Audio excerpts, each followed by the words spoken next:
अरे तू चिंता मत कर, शाम को दामाद जी से कहना ऑफिस जाते समय यहाँ होते जाएंगे। मैं कढ़ी चावल बनाकर रखूंगी, तू रात में कुछ मत बनाना।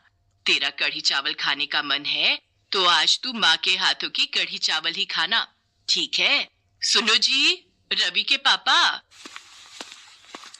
जरा जाओ तो जाकर बाजार से 2 किलो खट्टा मट्ठा या फिर वो ना मिले तो दही ले आओ। प्रेरणा के घर शाम को कढ़ी चावल बनाकर भेजने हैं। दामाद जी आएंगे तो ले जाएंगे। राजरानी, कभी कभी उपासना बहू की पसंद का भी कुछ बना लिया करो, ये मत भूलो। बेटी के साथ साथ तुम्हारी बहू भी गर्भवती है। कल उपासना बहू ने भरवा बैगन तुमसे पूछा था बनाने के लिए, तो तुमने बोल दिया कि कोई और सब्जी बना लो, तुम्हें भरवा बैगन नहीं पसंद। बस बस, बहुत हो गई बहू की तरफदारी। मुझे पता है बहुओं को कितनी छूट देनी चाहिए और कितनी नहीं। ज्यादा सिर पर चढ़ाऊंगी ना तो मेरे लिए ही गलत होगा। अब जाओ और जाकर जो कहा है वो ले आओ। कढ़ी चावल बनाने में बहुत समय लगता है, अभी शुरू करूंगी तब जाकर दामाद जी के आने तक बना पाऊंगी। तुम्हें समझाना बेकार है, वक्त ही तुम्हें समझाएगा। उपासना की सास राज रानी को समझाना सचमुच किसी के बस की बात नहीं थी। राज रानी की बहू उपासना के साथ साथ उसकी बेटी प्रेरणा भी मां बनने वाली थी। बहू और बेटी दोनों गर्भवती थी, पर राज रानी अपनी बहू उपासना की तरफ बिल्कुल भी ध्यान नहीं देती थी। उसे तो बस अपनी बेटी की सारी इच्छाएं पूरी करनी होती थी। इसी बात को लेकर उपासना का मन हमेशा दुखी रहता था। वो बहुत ही सीधी सादी एक साधारण परिवार से आई हुई थी। उसने कभी बड़ों के आगे जवाब देना नहीं सीखा था। इसी बात का फायदा राज रानी उठा रही थी। एक दिन राज रानी बाजार से आई तो उसके हाथ में ढेर सारा सामान था। उपासना बहू, जरा 1 गिलास ठंडा पानी लेकर आ, आज तो मैं बहुत थक गई।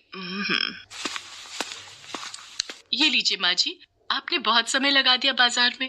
मुझे तो चिंता हो रही थी, आपका मोबाइल भी स्विच ऑफ आ रहा था।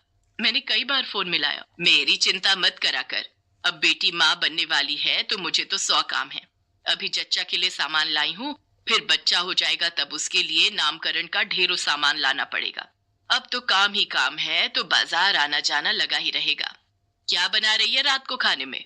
एक काम कर, फ्रिज में भिंडी रखी है, वही बना ले। माँ जी, मैंने तो मटर पनीर की सब्जी और सूखी अरबी बनाई है। वो आज सूखी अरबी खाने का मन हो रहा था तो सब्जी वाले से ले ली थी। किसने कहा था 2-2 सब्जियां बनाने के लिए? कितनी महंगाई है, खाली भिंडी से काम नहीं चलता जो अलग अलग सब्जियां बनाई जा रही है। तेरे तो जीभ के चटकारे ही पूरे नहीं होते।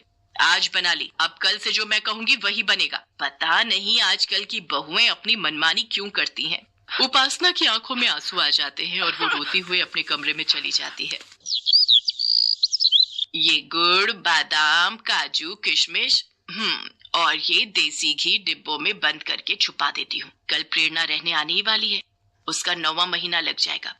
उसे रोजाना आटे का देसी घी और ड्राई फ्रूट डालकर हलवा बनाकर खिलाऊंगी। कुछ ही दिनों में आसानी से बच्चा हो जाएगा। दरजानी को फोन कर देती हूँ, उससे मैंने कुछ लंगोट और गद्दियां जो सिलवाई हैं वो पूछ लेती हूँ। सिल गई होंगी तो प्रेरणा के बैग में संभाल कर रख दूंगी। अचानक हॉस्पिटल भागना पड़ेगा तो कुछ नजर नहीं आएगा। उपासना की सास ने एक बार भी उससे मीठे मुंह बात नहीं की थी। उपासना को किसी भी चीज की जरूरत होती तो वो अपनी सास से नहीं कह पाती थी, क्योंकि उसे पता था अगर वो अपनी सास से कुछ कहेगी तो उसे उल्टा ही सुनना पड़ेगा। उपासना अपने मायके भी रहने नहीं जा सकती थी, क्योंकि उसका मायका दूसरे शहर में था और इस हालत में वो सफर नहीं कर सकती थी।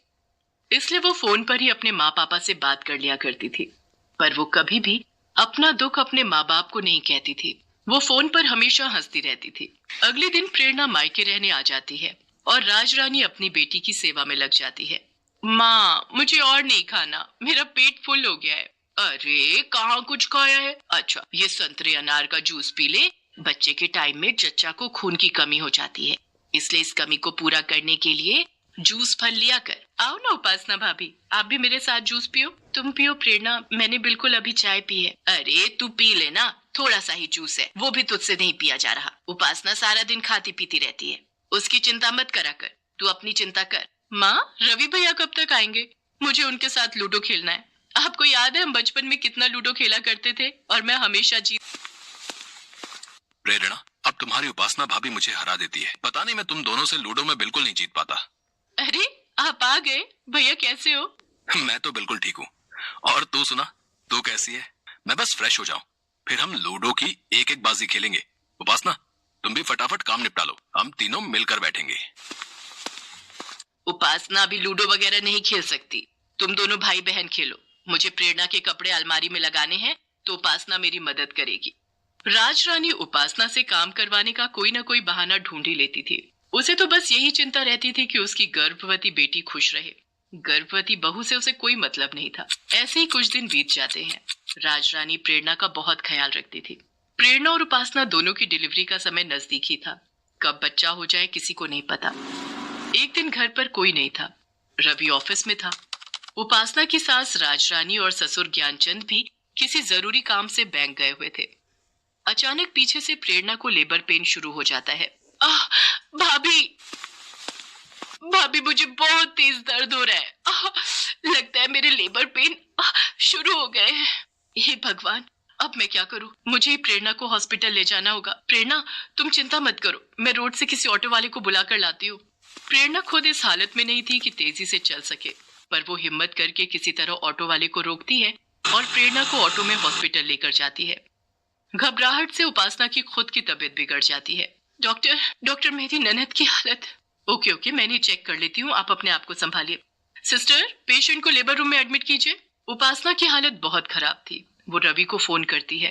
इतनी देर में राज रानी और ज्ञानचंद भी हॉस्पिटल आ जाते हैं। बधाई हो, पेशेंट की बेटी हुई है। जच्चा और बच्चा दोनों ठीक है। क्या मेरी नाती हुई है? मैं नानी बन गई। सिस्टर, मेरी वाइफ उपासना जो मेरी बहन को लेकर आई थी, वो कहाँ है? देखिए, उनकी हालत बहुत खराब है। उनका ब्लड प्रेशर बढ़ गया है, जिस कारण हमें उनका ऑपरेशन करना होगा। डॉक्टर बस ऑपरेशन रूम में जा ही रही हैं। डॉक्टर, हमारी बहू कैसी है? वो ठीक तो है ना? देखिए, हमें जल्दी ही ऑपरेशन करना होगा। टेंशन की वजह से उनका बीपी बढ़ गया था, जिस कारण नॉर्मल डिलीवरी करना उनकी जान के लिए खतरनाक होगा, इसलिए हम उनका ऑपरेशन करेंगे। प्रेरणा को होश आ जाता है और वो राज रानी को सारी बात बताती है कि किस तरह से उपासना ने उसे हॉस्पिटल में एडमिट करवाया। राज रानी को अपने किए पर बहुत पछतावा होता है। वो अपनी बहू उपासना के लिए हॉस्पिटल में बनी भगवान गणेश की मूर्ति के सामने प्रार्थना करती है। उसकी आंखें आंसुओं से भरी हुई थी। इतनी देर में सिस्टर दौड़ती हुई आती है और बताती है कि उपासना के बेटा पैदा हुआ है, जिसे सुनकर सब लोग बहुत खुश होते हैं। कुछ घंटों बाद उपासना को होश आता है और उसे रूम में लाते हैं। राज रानी उपासना से माफी मांगती है।